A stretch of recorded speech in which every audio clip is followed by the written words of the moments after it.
Are you tired, truly deeply tired of feeling like you're screaming into a void? Do you pour your heart, your soul, your sweat, your tears into your work only to feel like it goes completely unnoticed? Stay, you post, you share, you create, you network, you do everything they tell you to do, but the recognition you crave, the respect you deserve, it just feels out of reach. It's like you're standing in a crowded room shouting at the top of your lungs, but everyone else is just talking louder. The noise, the endless deafening noise of self-promotion, of look at me, of I'm the best, it can drown out the one thing that truly matters, the one thing that has the power to change everything. You start to feel less like a creator and more like a commodity. Your value measured in likes, shares, and fleeting moments of digital attention. The silence that follows a post you were proud of can feel heavier than any criticism. It's a silence that asks, did I even matter? What if I told you there's a different way, a quieter way, a more powerful way, a way to not just be heard, but to be remembered? A way to build a reputation so solid, so undeniable, that it doesn't need a megaphone. What if I told you that the secret to getting the recognition you deserve lies not in shouting louder, but in the profound, earth-shaking power of silence? It's a secret championed by one of the most respected, most revered figures of our time, a man whose presence commands attention without him ever having to demand it. A man whose work, whose craft, whose sheer unadulterated excellence speaks with a voice that echoes through generations. I'm talking about Denzel Washington, and his timeless advice holds the key to unlocking a level of success and fulfillment you've only dreamed of. Stay. So if you're ready to stop shouting and start building, if you're ready to let your work speak volumes, then stay with me. Because what you're about to discover will not just change how you work, it will change how the world sees you. Let's talk about the grind. That word grind, it gets thrown around a lot, doesn't it? Rise and grind. Respect the grind. It's become a hashtag, a catchphrase, a mantra printed on coffee mugs. But do we truly understand what it means? Do we understand the soul of that word? Now, Stacey once said, without commitment, you'll never start. But more importantly, without consistency, you'll never finish. Read that again. Without consistency, you'll never finish. It's not about the one heroic effort. It's not about the all-nighter you pull before a deadline. It's not about that one moment of inspiration that has you working in a frenzy that's fleeting, that's temporary. The real magic, the real power is in the quiet, unglamorous day and day-out dedication. It's the commitment to your craft when no one is watching. It's the decision to show up, especially on the days you don't feel like it. Especially on the days when the inspiration isn't there. Especially on the days when doubt is creeping in, whispering those terrible lies in your ear. Time. Stay, is this even worth it? Does anyone even care? Am I just wasting my time? That is the grind. The grind is the foundation. It's the painstaking process of laying one brick perfectly, then another, and another, and another, and another. You don't see the cathedral when you're laying the first brick. You just see the dirt, the mortar, the single solitary brick in your hand. But you lay it anyway. You lay it with precision. Stay. You lay it with care. You lay it with the belief that you are building something magnificent, even if you can't see it yet. Think of the Chinese bamboo tree.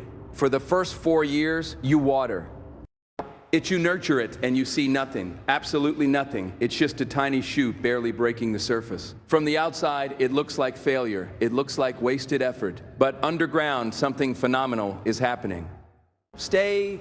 It's building a massive, intricate network of roots, a foundation capable of supporting what's to come. And then in the 5th year, it explodes. It shoots up 90 feet in just 6 weeks. Did the tree grow in 6 weeks or did it grow for 5 years? The world only sees the 90 feet spectacle, but the strength, the height, the very existence of that tree was determined by the years spent in silence, in darkness, in the unseen grind. This is the power of quiet dedication. It's the understanding that mastery isn't an event. It's a process. It's a journey into the very heart of your chosen field. Think about it. Think about the people you admire most. The true legends, the icons. Do you think they got there by accident? Stay. Do you think they got there by just being talented? Talent is a spark, but the grind, the dedication, that is the wildfire. Consider Michael Jordan, arguably the greatest basketball player of all time. He was famously cut from his high school varsity team. He went home, locked himself in his room, and cried. But what did he do the next morning? He got up and he went to the gym before school. After school, he was the first to arrive and the last to leave. Stay. He didn't just practice the shots he was good at. He relentlessly practiced his weaknesses over and over and over again until they became strengths. He wasn't doing it for the cameras. There were no cameras in that dusty high school gym. Stay. He was doing it for the love of the game, for the burning desire to be better than he was the day before. He was on the grind. He was building his foundation. Consider J.K. Rowling. Before the world knew the name Harry Potter, she was a single mother struggling to make ends meet, writing in cafes whenever she could steal a moment. She received 12 rejections from publishers. 12 times the world told her number. 12 times the door was slammed in her face. Imagine the self-doubt. Imagine the despair. It would have been so easy to give up, to say, well, I tried, it's not meant to be. But she didn't. She had a story to tell. She had a world inside her that demanded to be brought to life. So she kept writing. She kept refining. She kept believing in the work, even when no one else did. She wasn't on social media posting about her writing journey. She wasn't networking at fancy literary parties. She was in the trenches. She was in the grind. She was laying one brick at a time. Her stay. And when that work was finally unleashed upon the world, it didn't just speak, it roared. It created a cultural phenomenon that will outlive us all. That is the power of quiet dedication. It's the faith you place in the process. It's the relentless pursuit of excellence for its own sake. It's the understanding that your work is your warrior. And when you forge it in the fires of dedication, it will fight battles for you that you could never win on your own. So I ask you, are you truly on the grind, or are you just going through the motions? Are you committed to the process, or are you just chasing the outcome? Your answer to that question will determine everything. Now let's go deeper. Let's talk about the work itself. Stay. Denzel has a powerful analogy for this. He says, a man who is a master of his craft, all he has to do is walk in the room and his work will speak for him. You know, the hammer doesn't have to tell you it's a hammer. Just let that sink in for a moment. The hammer doesn't have to tell you it's a hammer. It doesn't walk around boasting about its ability to drive nails. It doesn't post pictures of the houses it has helped build. It just is. Its form, its weight, its balance, its hardened steel face, its very essence communicates its purpose. It is unapologetically, undeniably a hammer.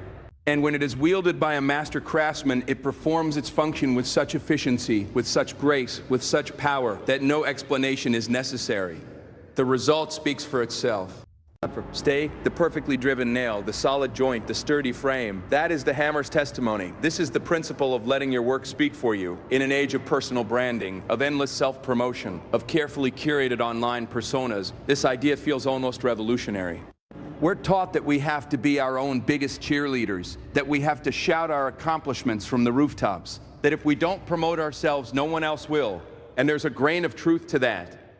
But we've taken it to an extreme. We've become so obsessed with the packaging that we've neglected the product. We're so focused on building the brand that we've forgotten to build the thing the brand is supposed to represent. Denzel's wisdom offers a profound alternative.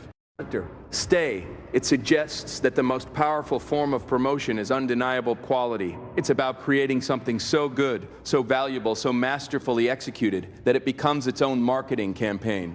It's about shifting your focus from how can I get people to notice me, to how can I create something so remarkable that people can't help but notice. Think about a master luthier, a violin maker like Antonio Stradivari.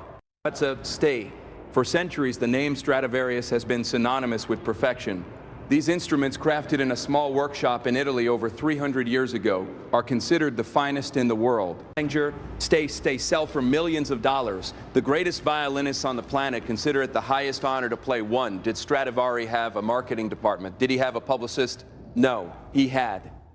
Stay wood, a chisel, and an obsessive, all-consuming commitment to his craft. He poured his life, his knowledge, his very soul into every curve, every joint, every layer of varnish. He wasn't trying to go viral. He was trying to create the perfect sound. Comfort. Stay, and he did. The work, the instrument itself is the promotion. Its voice has spoken in concert halls for 300 years. It needs no introduction. Its quality is its story. Think about the best meal you've ever had. Stay. Did the chef come out to your table beforehand and give you a PowerPoint presentation on their culinary philosophy? Did they show you a reel of their beast-rated dishes on Instagram? No, they stayed in the kitchen. They focused on the ingredients. They poured their skill, their passion, their very soul onto that plate. And when that plate was placed in front of you, the work spoke for itself. The aroma, the presentation, the explosion of flavors on your palate. That was the message. That was the promotion.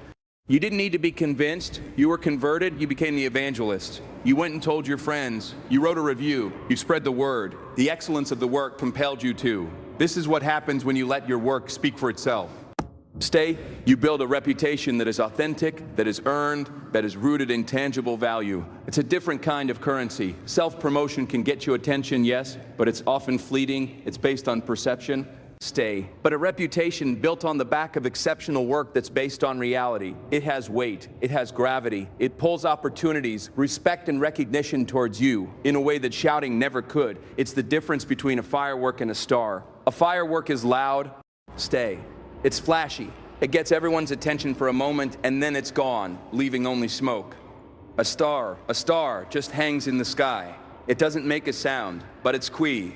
A consistent, brilliant light can guide travelers for generations. So, what are you building? A firework or a star? Are you crafting a hammer, or are you just talking about how great you are at building things? The choice is yours.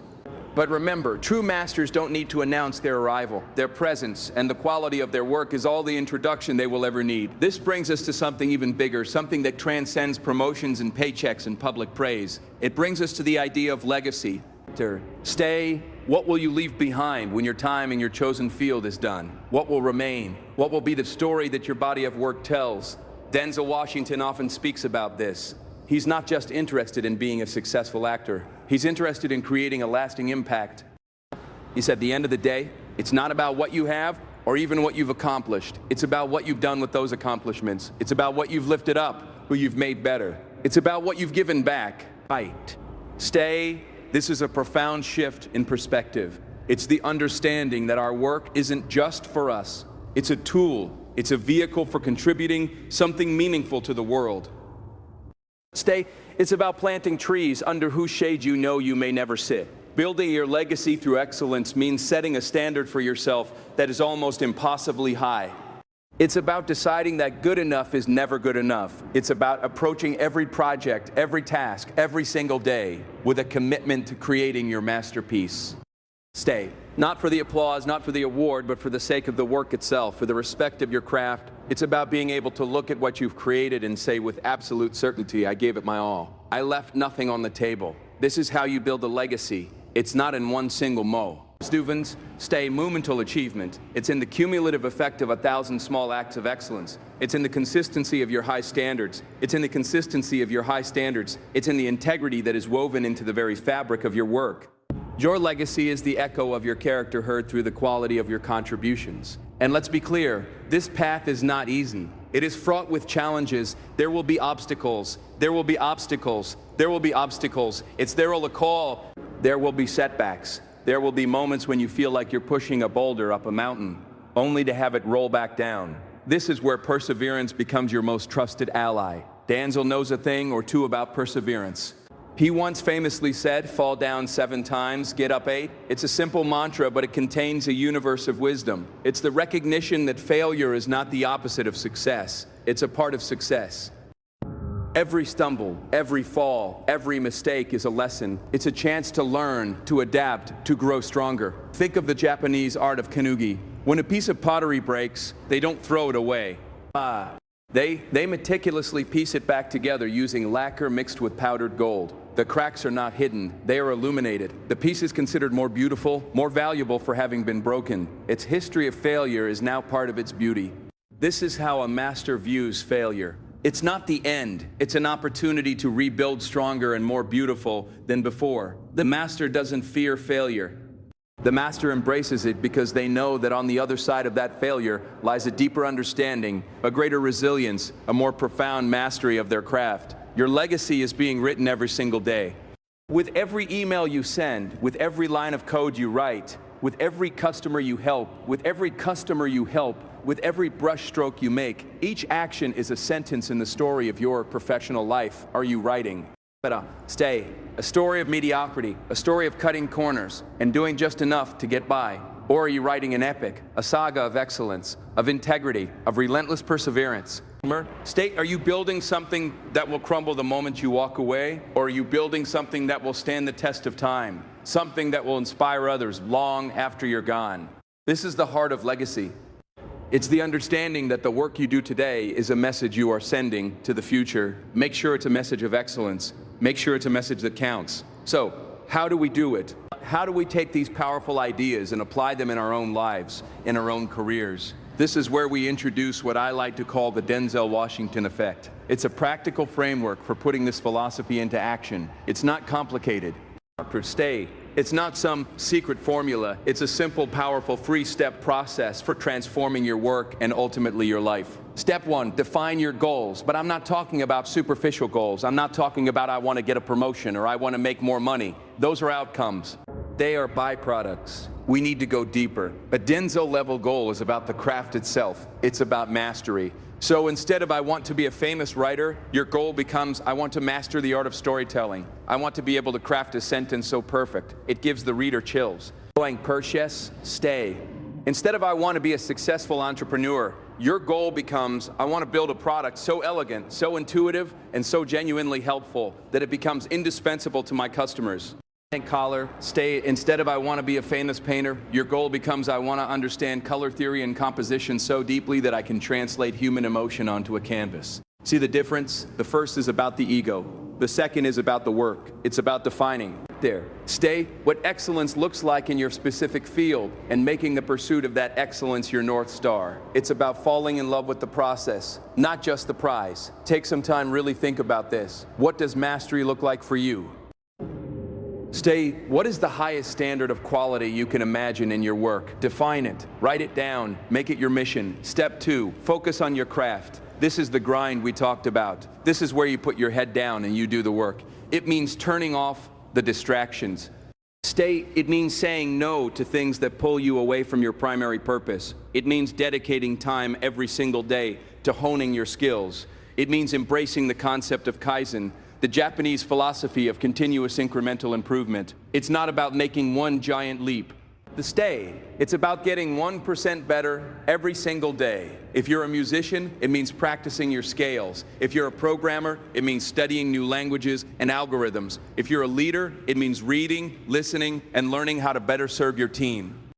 This stage is about deep work. It's about deliberate practice. It's about creating a sacred space and a sacred time for your craft, protecting it fiercely from the intrusions of the shallow world. It's about becoming a student of your craft forever. It's the understanding that there is always another level to reach. There is always more to learn. The master is not the one who knows everything. The master is the one who is eternally curious, eternally humble, eternally dedicated to getting better. This is where you build your hammer. You pour all your energy, all your focus, all your passion into forging something of undeniable quality. You're not worried about who's watching. You're not worried about getting credit. Stay, you are obsessed, completely and utterly obsessed with the work itself. Step 3, let you.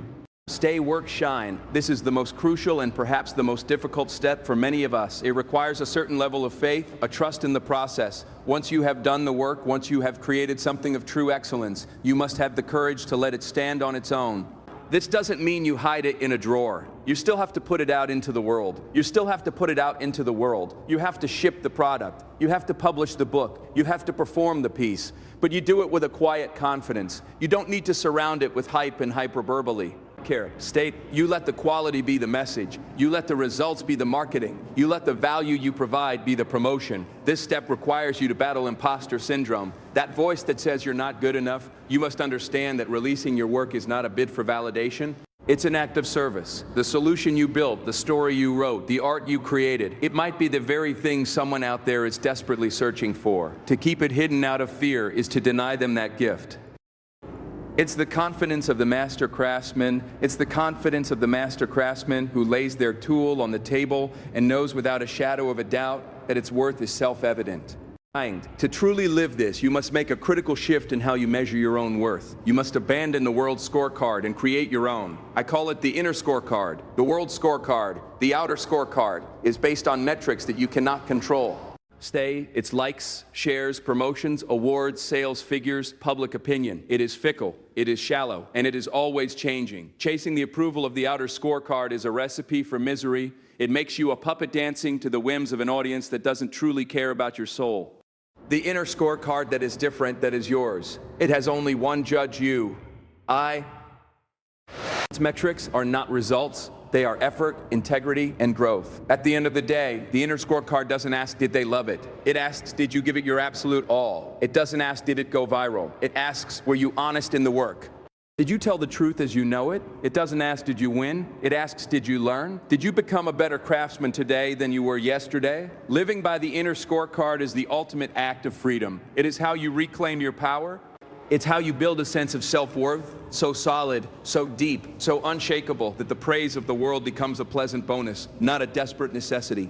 And its criticism becomes nothing more than data, information you can choose to use or choose to discard. Character. Stay, when your sense of accomplishment comes from meeting your own impossibly high standards, you become invincible. Imagine applying this in your career. Stay, if you're in sales, instead of focusing on slick closing techniques, you focus on deeply understanding your customers' needs and providing so much genuine value that the sale becomes a natural conclusion. Stay, if you're a teacher, instead of worrying about winning teaching awards, you focus on creating such an engaging, inspiring, and effective learning environment that your students' success becomes your testimony. If you're an artist, instead of chasing likes and followers, you focus on creating work. Stay so honest, so vulnerable, so technically brilliant that it connects with people on a soul level. This is the Denzel Washington effect in action. Define your standard of excellence. Dedicate yourself completely to the craft and then have the faith to let your work, your beautiful, powerful, masterfully crafted work speak for itself. But what does that voice sound like? The voice of your work when it finally speaks. Is it a whisper? Is it a roar? Stay, is it a song that only a few can hear? Or is it an earthquake that shakes the very foundations of your industry? The truth is, it is all of these things, and none of these things because the voice of your work isn't heard with the ears. It's felt in the soul. It's a resonance. Stay, it's a frequency that vibrates with the truth of your effort, with the integrity of your intention. When someone experiences your work, a piece of your soul connects with a piece of theirs. They don't just see a painting. They feel the loneliness or the joy that you poured into it. They don't just read a story, they live the hero's journey alongside you. They don't just use a product, they feel the care, the thoughtfulness, the empathy that you engineered into its very design. That is the voice. Stay, it's a connection that bypasses the cynical mind and speaks directly to the hopeful heart. It's a voice that says, you are not alone. It says, I understand. It says, this was made for you. And stay, and that voice, that connection is more powerful than any advertisement, any billboard, any viral video. But to hear that voice, to cultivate it, you must first win the war that rages within your own mind. There are enemies in there. Oh yes, there are saboteurs and thieves who want to silence your work before it ever has a chance to speak. Do you know their names? I know you do. The first is a shadow that slinks in the corner of your eye. It's a whisper that sounds suspiciously like your own voice. To you, in the dead of night when you are tired and vulnerable, it says, who do you think you are? There are people who are more talented, more skilled, more connected than you. What makes you think you have anything new to offer? You're just going to embarrass yourself. It's safer to just stop, give up. No one will even notice. Doubt is a coward. It preys on your insecurity. It wants you to play small. Stay in the shallow end, to never risk the magnificent failure that is the prerequisite for magnificent success. And right behind doubt comes its brutish cousin, fear. Fear is not a whisper. Fear is a scream. It's a cold sweat. It's a paralysis that freezes your hand above the keyboard, your brush above the canvas. Fear screams, what if you fail? What if they laugh at you? What if you pour your entire being into this and the world just shrugs? What if you discover that your best isn't good enough? The pain of that rejection, it will break you. Don't do it. Protect yourself. Stay safe. Fear is a prison guard, and the prison is your own comfort zone. Character. Stay, it promises you safety, but it's the safety of a cage. It denies you the very thing you need to grow, risk. And while doubt and fear are attacking you from the front, there is a third, more insidious enemy. A siren, a sweet, comforting voice that promises you rest. Stay, its name is mediocrity. It doesn't scream or whisper, it seduces. It says, you've done enough, this is good enough. Why push so hard? Why obsess over the tiny details no one will ever notice? Relax, take it easy, life is short. Post something, anything, just to stay relevant. It doesn't have to be your masterpiece. Just get it done. Mediocrity is the most dangerous enemy of all because it feels like a friend. It feels like self-care, but it is a poison. It's the slow creeping death of your potential. It's the bargain you make with your own soul, trading the fire of your ambition for the cold comfort of good enough. How do you fight these enemies? You don't fight them with logic. You don't reason with the shadow. You fight them by building a sanctuary, a sacred space for your creation. This isn't just a physical space, although that helps. It's a mental and spiritual fortress. It's your dojo, your monastery, your laboratory. It's the place you go to commune when stay with your craft. When you enter this space, you leave the world behind. You turn off the phone, you close the tabs, you shut out the noise of other people's opinions and other people's metrics of success. You create a ritual. Maybe it's a cup of coffee. Maybe it's a specific song to stay. Maybe it's just 10 deep breaths, but you signal to your mind, to your soul, it is time. It is time to do the work. In this sacred space, the voices of doubt and fear grow faint. They cannot survive in the presence of focused, disciplined action and mediocrity. Mediocrity is burned away by the heat of your commitment to excellence. You must protect this space with your life. It is where you forge your hammer. It is where you tend to the roots of your bamboo tree. Stay comforted. Stay comforted's P. It is the most important room in your entire existence. And in this room, you will face the great plateau, the plateau of the journey. And it's where most people quit. Stay, it's that long, agonizing stretch of time where you are doing everything right. You are showing up every day. You are on the grind, but you see no results, no progress, no improvement. You feel like you're running in place. The initial excitement has faded, and the final goal is nowhere in sight. This is the 5th rejection letter. This is the year 3 of the bamboo tree when all you see is dirt. This is the moment your own mind turns on you and says, see, I told you it's not working. You're wasting your time, all this effort for nothing. This plateau is a test. It's the universe asking you one question. How badly do you want it? Do you want it enough to keep going when there is no external validation? Do you love the process enough to continue even without the promise of a prize? Are you committed to the craft, or were you just infatuated with the outcome? This is where faith is forged, not faith in a specific result, but faith in the principle that consistent, dedicated effort will eventually compound into something extraordinary. You have to learn to love the plateau, to see it not as a sign of failure, but as a sign that you are in deep. You are building the unseen foundation. You are accumulating the potential energy that will one day result in a spectacular breakthrough. Every master has crossed this desert, and the only way out is through. And what happens when you're on that plateau? You will fail. It's not a possibility. It's a guarantee. You will write a terrible chapter. You will create a flawed design. You will miss the mark, and in that moment you have a choice. You can see it as proof of your inadequacy, as evidence that doubt was right all along. Or you can see it as alchemy, the alchemy of failure. True masters don't just learn from failure, they use it. They transmute its lead and weight into gold. When a blacksmith forges a sword, they don't just heat the metal once, they heat it until it glows orange.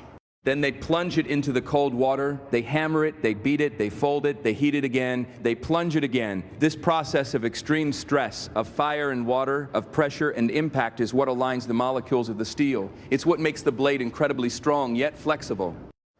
Your failures, they are the fire and the water. They are the hammer blows. Each time you fail and choose to get back up, to analyze what went wrong, to try again with new knowledge, you are tempering your own soul. You are folding new layers of resilience and wisdom into your character.